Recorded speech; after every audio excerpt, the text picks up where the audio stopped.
ప్రభువును రక్షకుడైన యేసుక్రీస్తు పరిశుద్ధ నామమున వందనాలు. ప్రియమైన సంగమా, ప్రియమైన బిడ్డలారా, మరొక కాల సమయం దేవుని వాక్యం ధ్యానించడానికి ముందుగా ప్రార్థన చేసుకుందాం. కృపగల తండ్రి, దయగల యేసయ్య, నీ బంగారు పాదాలకు లెక్కలేని వందనాలు, స్తుతులు, స్తోత్రములు. గతించిన రాత్రి అంతా నీ రెక్కల చాటును కాచి కాపాడి సంరక్షించిందేవా, మరొక కాల సమయం సజ్జల లెక్కను చేరి ప్రార్థించుండగా వాక్యమైన దేవుడు వాక్యం ద్వారా నాతో మొత్తం మాట్లాడి మీరే మహిమగంతా ప్రభావాలు పొందమని యేసునామమున నడుచున్నాం తండ్రి, ఆమేన్.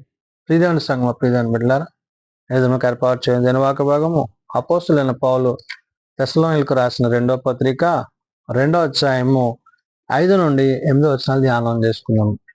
అపోస్తులైన పౌలు తెస్సలోనికీయులకు రాసిన 2వ పత్రిక 2వ అధ్యాయము 5 నుండి 8 వచనములు ఈ విధంగా రాయబడినవి. నేను ఇంకను మీ యొద్ద ఉన్నప్పుడు ఈ సంగతులను మీతో చెప్పినది మీకు జ్ఞాపకం లేదా? కాగా వాడు తన సొంత కాలమందు బలపరచబడవలనని వానిని అడ్డగించున్నది ఏదో అది వీరెరుగుదురు. ప్రియదేవుని సంగమా, ప్రియదేవుని బిడ్డలారా, పౌలు తెస్సలోనిక సంఘానికి నాశన పుత్రుడగు పాప పరిహారార్థపు గుర్తుగా మరణమవుతున్న అపవాదిని గుర్చిన మాటలు గుర్తు చేస్తున్నాడు. ఈ నాశన పుత్రుడు విశ్వాసులను, దేవుని బిడలను, దేవుని యొక్క ఉద్దేశాలను కలిగిన వారిని విశ్వాస జీవితంలో నుండి, ప్రార్థనా జీవితంలో నుండి లోకం వైపు, పాపం వైపు నడిపించేవాడు. కాబట్టి ఈ నాశన పాత్రుడగు పాప పురుషుడు అంటే సాతాను గురించి ఈయన మర్మాలను పౌలు ఇక్కడ గుర్తు చేశాడు. అందులో భాగంగా అంటున్నాడు, నేను ఇంకను మీ యొద్ద ఉన్నప్పుడు ఈ సంగతులను మీతో చెప్పినది మీకు జ్ఞాపకం లేదా అంటాడు. అంటే ఏంటి? అపవాది యొక్క ఆలోచనలు, అపవాది యొక్క పనులు, అతడు చేయి కార్యాలు, అతడు మిమ్మలను ఏ విధంగా నాశనానికి నడిపించువాడైనాడు, శరీరానుసారంగా, లోకానుసారంగా అనేక మాటిని మీకు చూపించి దేవుని వాక్యము నుండి, వాక్యపు ఉద్దేశాల నుండి అతడు మిమ్మలను మరి తన యొక్క ఆలోచనకు, మరణానికి, పాపానికి నడిపించేవాడు. కాబట్టి మీరు ఏముండాలి, ఎలా ఉండాలంటున్నాడు ఇక్కడ. కాగా వాడు తన సొంత కాలమందు బయలుపరచబడవలనని వానిని అడ్డగించున్నది ఏదో అది మీరు ఎరుగుదురు అంటున్నాడు. తన సొంత కాలం అంటే అపవాది ఏలుబడి, అపవాది యొక్క ఉద్దేశము, మరి ఈ యుగ సంబంధమైన మరి దేవత మన మనోనేత్రాలకి గుడ్డితనాన్ని కలుగు చేయడము, ఇవన్నీ కూడా సాతాను యొక్క ఉద్దేశాలతో, అంటే దేవుని యొక్క చిత్తాన్ని, దేవుని యొక్క ఉద్దేశాన్ని వ్యతిరేకించేవిగా, పాపమునకు ప్రాధాన్యత కలిగిన ఈ యొక్క ఉద్దేశాలను పౌలు ఇక్కడ గుర్తు చేశాడు. అందుని బట్టి అంటున్నాడు సొంత కాలము అంటున్నాడు. అంటే ఏంటి? తన ఆలోచన ఏంటి? దేవుని యొక్క చిత్తానికి వ్యతిరేకంగా, దేవుని యొక్క ఉద్దేశానికి భిన్నంగా తాను ఆలోచిస్తూ విశ్వాసులను సైతము మరణంలోనికి, పాపంలోనికి నడిపించేవాడై ఉన్నాడు. కాబట్టి కాగా వాడు తన సొంత కాలమందు బయలుపరచబడ వలెనని వానిని అడ్డగించున్నది ఏదో అది మీరు ఎరుగుదురు అంటున్నాడు. కాబట్టి అతని యొక్క ఆలోచనలు, అతని యొక్క తలంపులు ఏమై ఉన్నావో వాటిని మనం గుర్తెరగాలంటే మనము ప్రభువుతో, పరిశుద్ధాత్మతో, తండ్రితో వాక్యానుసారంగా మనం జీవించాలి. జీవించినప్పుడు ధర్మ విరోధ సంబంధమైన మర్మము ఇప్పటికే క్రియ చేయుచున్నది కానీ ఇది వరకు అడ్డగించుచున్నవాడు మధ్య నుండి తీసివేయబడు వరకే అడ్డగించును అంటున్నాడు. అంటే అపవాది తాను చేయుచున్న కార్యాలు, అపవాది యొక్క ఉద్దేశాలు, అపవాది యొక్క ఆలోచనలు, అతడు ఎలాంటి తలంపులు కలిగి ఉన్నాడో పౌలు ఇక్కడ గుర్తు చేస్తున్నాడు. అంటే ఇతడు నాశనపుత్రుడు నిన్ను విశ్వాసములో నుండి, ప్రార్థనలో నుండి, దేవునిలో నుండి దూరపరిచేవాడు. కాబట్టి ధర్మ విరోధ సంబంధమైన మర్మము అంటాడు. అంటే ఏంటి?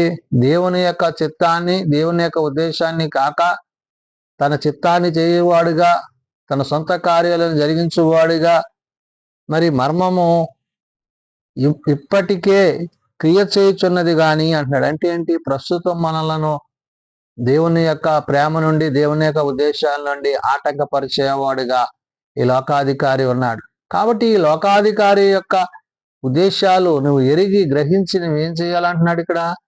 ఇదివరకే అడ్డగించుచున్నవాడు మధ్య నుండి తీసివేయబడు వరకే అడ్డగించును అంటున్నాడు. ఎవరు? ఈ అపవాదిని మన నుండి, మన యొక్క ఆలోచన నుండి దూరపరచాలంటే ప్రభువే మన పట్ల తన కార్యాన్ని చేయాలి. కాబట్టి మన కొరకు ప్రాణం పెట్టి తిరిగి లేచిన క్రీస్తును బట్టి, క్రీస్తు ప్రేమను బట్టి, ఏదైతే విశ్వాసమునకు, దేవుని యొక్క మాటకు నిన్ను అడ్డుపరిచేదిగా, ఆటంకపరిచేదిగా మరి ఏదైతే ఉన్నదో దానిని పౌలు ఉద్దేశించి అంటున్నాడు. అప్పుడు ఆ ధర్మ విరోధి బయలుపరచబడును. ప్రభు అయిన యేసు తన నోటి ఊపిరి చేత వానిని సంహరించి తన ఆగమ ప్రకాశము చేత నాశనము చేయను అంటున్నాడు. ప్రభు యొక్క రాకడతో అతడు ఏమవుతాడు? అపవాది అణిచివేయబడతాడు, అపవాది నాశనం చేయబడతాడు. అంతవరకు తాను ఏలుబడి చేసేవాడై ఉన్నాడు. అందుకనే అనేకులు విశ్వాసులు నేడు తమ విశ్వాసానికి దూరమై లోకముతో, పాపముతో, శరీరముతో తమ కోరికలను ఇష్టపూర్వకం చేసుకుంటున్నారు. ఇటు వారు ఏమవుతున్నారంటే ఈ లోకాధికారి యొక్క బంధకాలకు లోనవుతున్నారు. అంటే దేవుని వాక్యానుసారంగా కాక, వాక్య విరోధమైన ఆలోచనల చేత, సృష్టికర్తని కాక మరి ఇతరమైన వాటి యందు మనస్సు కలిగి ఉంటున్న వారై ఉంటున్నారు. కాబట్టి ఇక్కడ నాశన పాత్రుడగు ఈ యొక్క అపవాది, పాప పురుషుడగు గుర్చిన మర్మాలను పౌలు తెలియజేయడంలో ఉద్దేశం ఏంటంటే, అతడు నిన్ను, నీ కుటుంబాన్ని, నీ దేవునితో నీకుండే ప్రేమను అతడు అడ్డగించేవాడైనాడు. కాబట్టి అపవాది యొక్క బంధకాలకు, అపవాది యొక్క ఆలోచనలకు నువ్వు చోటు ఇవ్వద్దు.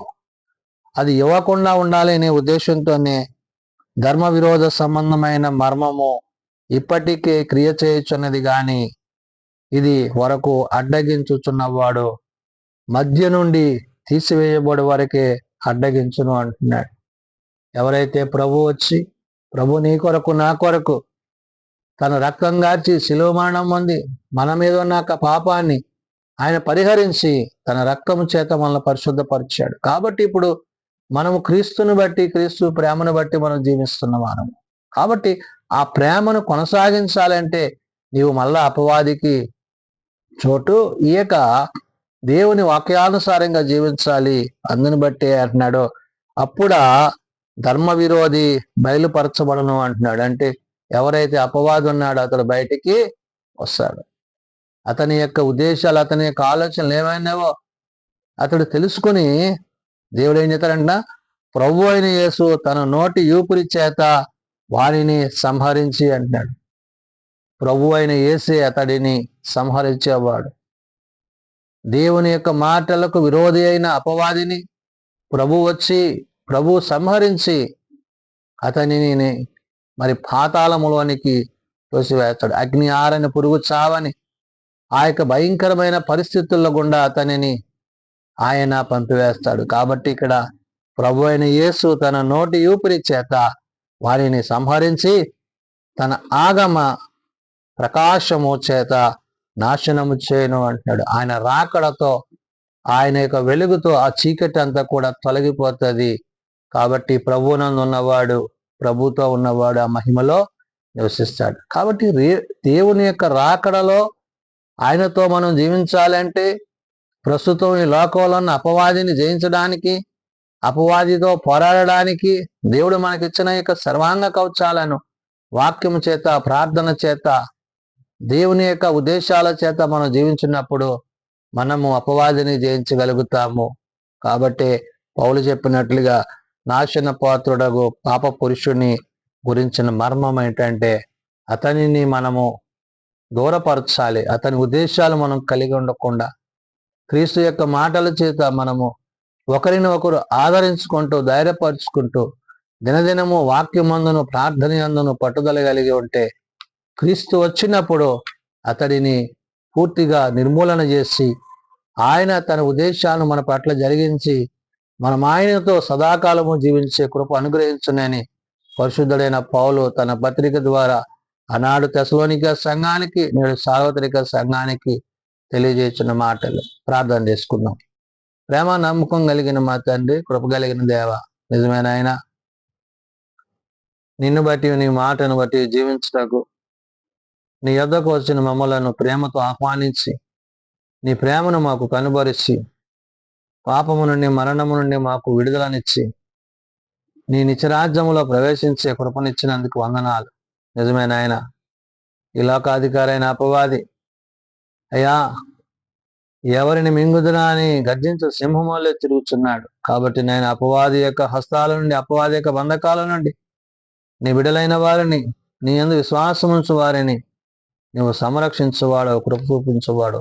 కాబట్టి నాయన ఏ ఒక్కరూ నశించక అంతటా అందరూ మారు మనసు కలిగి పాపక్షమాపణ కలిగి రక్షింపబడ్డ ప్రతి ఒక్క విశ్వాసి ప్రభువా నీ రక్తంలో కడగబడిన ఆ యొక్క అనుభూతిని కలిగి ఆత్మతో సత్యముతో నేను ఆరాధించుటకు నేర్పించండి ప్రభువా.